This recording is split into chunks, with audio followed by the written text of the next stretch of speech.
அகிலம் டிவி நேயர்களுக்கு வணக்கம். இன்றைய பிரதான செய்திகள். முதலில் தலைப்புச் செய்திகள். நாட்டில் சில பாடசாலைகளுக்கு விடுமுறை. நாட்டில் மீண்டும் மின்கட்டண அதிகரிப்பு வெளியான தகவல். முக்கிய கோப்புகள் மாயம், குழப்பத்தில் பிரதமர் ஹரணி. உயர்தர பாடசாலை மாணவியின் வாயை உடைத்த ஆசிரியர் தமிழ் பாடசாலையில் அரங்கேறிய சம்பவம். மோட்டார் சைக்கிளுடன் மோதிய வேன், பரிதாபமாக பலியான முதியவர். விற்பனை நிலையம் ஒன்றில் தீ விபத்து. இலங்கையில் குற்றவாளிகளை கண்டுபிடிக்கும் AI தொழில்நுட்பம். விசேட போதைப்பொருள் சுற்றி வளைப்பில் 488 பேர் கைது. ஆப்கானிஸ்தானில் அடுத்தடுத்து நிலநடுக்கம். மீண்டும் வானிலையில் ஏற்படவுள்ள மாற்றம். தொடர்வன விரிவான செய்திகள். பொசன் வாரத்தை முன்னிட்டு இன்று முதல் 12ஆம் தேதி வரை சில பாடசாலைகள் மூடப்படும் என அறிவிக்கப்பட்டுள்ளது. அதன்படி அனுராதபுரம் மற்றும் மிகுந்தலை சுற்றியுள்ள பாடசாலைகள் மூடப்படவுள்ளது. இதனை வடமத்திய மாகாண கல்வி அமைச்சு அறிவித்துள்ளது. மின்கட்டண உயர்வு குறித்த பரிந்துரைகளை அடுத்த வாரம் வெளியிட உள்ளதாக பொது பயன்பாடுகள் ஆணைக்குழு தெரிவித்துள்ளது. கடந்த வியாழக்கிழமை முடிவடைந்த பொது கருத்து காலத்தில் 9 மாகாணங்களில் இருந்தும் கருத்துக்களை சேகரித்துள்ளதாக ஆணைக்குழு குறிப்பிட்டுள்ளது. பொது முன்மொழிவுகள், இலங்கை மின்சார சபையின் சமர்ப்பிப்பு மற்றும் மின்சார உற்பத்தி செலவுகள் குறித்த அறிக்கைகளை மதிப்பிட்ட பிறகு பொது பயன்பாடுகள் ஆணைக்குழு தனது பரிந்துரையை வழங்கும் என தெரிவித்துள்ளது. மேலும் ஆய்வு இப்போது இறுதிக்கட்டத்தில் இருப்பதாகவும் ஆணைக்குழு தெரிவித்துள்ளது. அந்த வகையில் மின்சார கட்டணத்தை 18.3% அதிகரிக்கும் இலங்கை மின்சார சபையின் திட்டம் தொடர்பான தனது பரிந்துரைகளை அடுத்த வாரம் வெளியிட உள்ளதாக இலங்கை பொது பயன்பாடுகள் ஆணைக்குழு அறிவித்துள்ளது. நல்லாட்சி அரசாங்கத்தின் காலத்தில் பிரதமர் அலுவலகத்தின் கீழ் இயங்கிய ஊழல் எதிர்ப்பு குழு அலுவலகத்தில் இருந்து பல கோப்புகள் காணாமல் போயுள்ளதாக பிரதமர் ஹரணி அமரசூரிய தெரிவித்துள்ளார். நேற்றைய நாடாளுமன்றத்தில் இது தொடர்பில் கருத்து வெளியிட்ட பிரதமர், முறைப்பாடு பதிவுகள் மற்றும் குழுவின் உறுப்பினர் ஒருவர் சம்பந்தப்பட்ட விபத்து தொடர்பான கோப்புகள் உள்ளிட்ட முக்கிய ஆவணங்கள் கணக்கில் வரவில்லை என்று சுட்டிக்காட்டியுள்ளார். முன்னாள் பிரதமர் ரணில் விக்ரமசிங்கே 2022இல் ஜனாதிபதியாக பொறுப்பேற்ற போது அவற்றை அகற்றினாரா என்பதும் தங்களுக்கு தெரியாது என பிரதமர் தெரிவித்துள்ளார். ஊழல் எதிர்ப்பு குழு 2015இல் அமைச்சரவை ஒப்புதலுடன் நிறுவப்பட்டதாக தெரிவித்த பிரதமர் ஹரணி, அப்போது பிரதமராக இருந்த ரணில் விக்ரமசிங்கே அதன் தலைவராக பணியாற்றியதாக குறிப்பிட்டுள்ளார். அத்தோடு தற்போதைய ஜனாதிபதி அனுரகுமார திசாநாயக்கவும் அமைச்சர் ஆனந்த விஜயபாலவுடன் குழுவின் உறுப்பினராக இருந்தனர் என்றும் அவர் குறிப்பிட்டுள்ளார். நுவரெலியா அக்கரப்பத்தனை தமிழ் மகா வித்தியாலயத்தில் தரம் 11இல் கல்வி பயிலும் மாணவியொருவர் வீட்டுப்பாடம் செய்யாத காரணத்துக்காக மாணவியின் வாய்த்தாடை உடையும் வரை விஞ்ஞான பாட ஆசிரியர் தாக்கிய சம்பவம் பேரதிர்ச்சி ஏற்படுத்தியுள்ளது. இந்த சம்பவமானது கடந்த 5ஆம் தேதி பாடசாலை நேரத்தில் நடைபெற்றுள்ளதாக கூறப்படுகின்றது.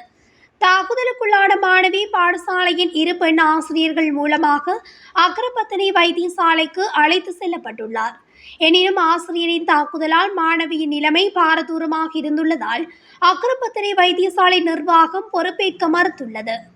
அதன் பின்னர் மாணவி நேரடியாக நுவரெலியா பொது வைத்தியசாலையில் அனுமதிக்கப்பட்டு இன்று வரை மாணவி வைத்தியசாலையில் சிகிச்சை பெற்று வருகின்றார். மாணவியின் தந்தை குடும்பத்தை விட்டு பிரிந்து சென்ற நிலையில் தனது பிள்ளைகளின் எதிர்காலத்தினை கருத்தில் கொண்டு தாய் வெளிநாட்டில் பணிபுரிகின்றார். குறித்த மாணவியும் பற்றி அவரது 3 சகோதரிகளும் தனது பாட்டியுடனும் தனது தாத்தாவின் அரவணைப்பில் வாழ்ந்து வருகின்றனர். இந்நிலையில் தந்தையை இழந்து தாயின் அரவணைப்பில் வாழ்ந்து வரும் மாணவியை மிருகத்தனமாக தாக்கிய ஆசிரியர் தொடர்பில் நடவடிக்கை எடுக்க வேண்டும் என சமூக ஆர்வலர்கள் கோரிக்கை விடுத்துள்ளனர். அதேவேளை குறிப்பிட்ட ஆசிரியர் முன்னைய பாடசாலையில் இருந்து தண்டனைக்குரிய குற்றத்துக்காக இடமாற்றம் கல்வி திணைக்களத்தால் வழங்கப்பட்டதாகவும் தெரிவிக்கப்படுகின்றமை குறிப்பிடத்தக்கது. கொழும்பு புத்தளம் பிரதான வீதியிலுள்ள புத்தளம் வெண்ணப்பூவை கொளிஞ்சடிய பகுதியில் இடம்பெற்ற விபத்தில் முதியவர் ஒருவர் உயிரிழந்துள்ளதாக வெண்ணப்பூவை போலீசார் தெரிவித்தனர். இந்த விபத்து நேற்று இடம்பெற்றுள்ளது. உயிரிழந்தவர் காட்டுநேரிய பகுதியைச் சேர்ந்த 76 வயதுடையவர் ஆவார். சிலாபத்திலிருந்து கொழும்பு நோக்கி பயணித்த வேன் ஒன்று அதே திசையில் பயணித்த மோட்டார் சைக்கிளுடன் மோதியதில் இந்த விபத்து இடம்பெற்றுள்ளது. விபத்தில் மோட்டார் சைக்கிளை செலுத்திச் சென்ற முதியவர் பலத்த காயமடைந்து மாரவில வைத்தியசாலையில் அனுமதிக்கப்பட்ட பின்னர் உயிரிழந்துள்ளதாக போலீசார் தெரிவித்தனர். உயிரிழந்தவரின் சடலம் பிரேத பரிசோதனைக்குட்படுத்தப்பட்டு உறவினர்களிடம் ஒப்படைக்கப்பட்டுள்ளது. விபத்து தொடர்பில் வேனின் சாரதி கைது செய்யப்பட்டுள்ளதாகவும் போலீசார் தெரிவித்தனர். இது தொடர்பான மேலதிக விசாரணைகளை வெண்ணப்புவை போலீசார் மேற்கொண்டு வருகின்றனர். குருநாகலில் கிரியுள்ள நகரத்தில் உள்ள விற்பனை நிலையம் ஒன்றில் தீ விபத்து ஏற்பட்டுள்ளதாக போலீசார் தெரிவித்தனர். இந்த தீ விபத்து இன்று காலை ஏற்பட்டுள்ளது. தீ விபத்திற்கான காரணம் இதுவரை கண்டறியப்படவில்லை.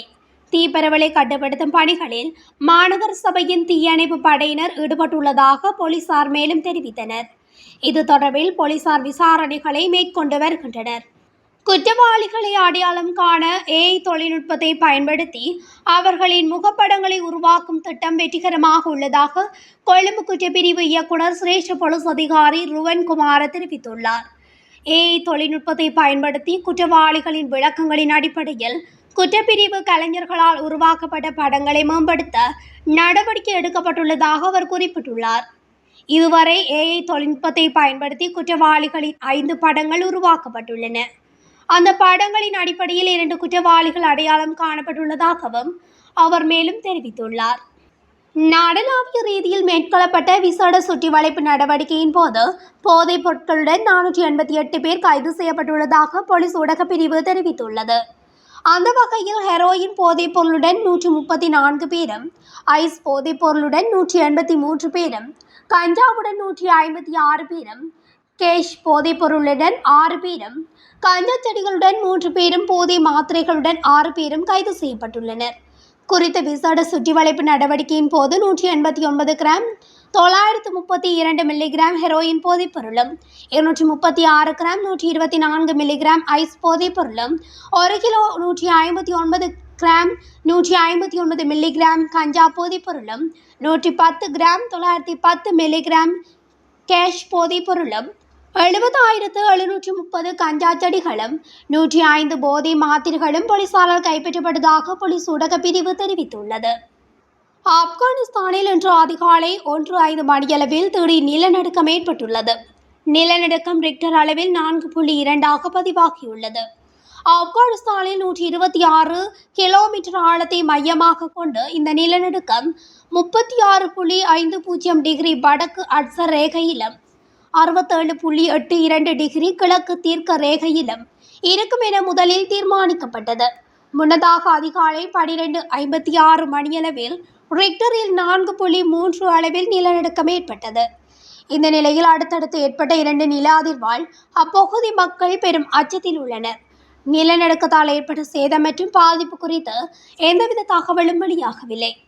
நாட்டின் தென்மேற்கு பகுதிகளில் எதிர்வரும் 10ஆம் தேதி முதல் மழையுடனான வானிலை நிலவக்கூடும் என வளிமண்டலவியல் திணைக்களம் தெரிவித்துள்ளது.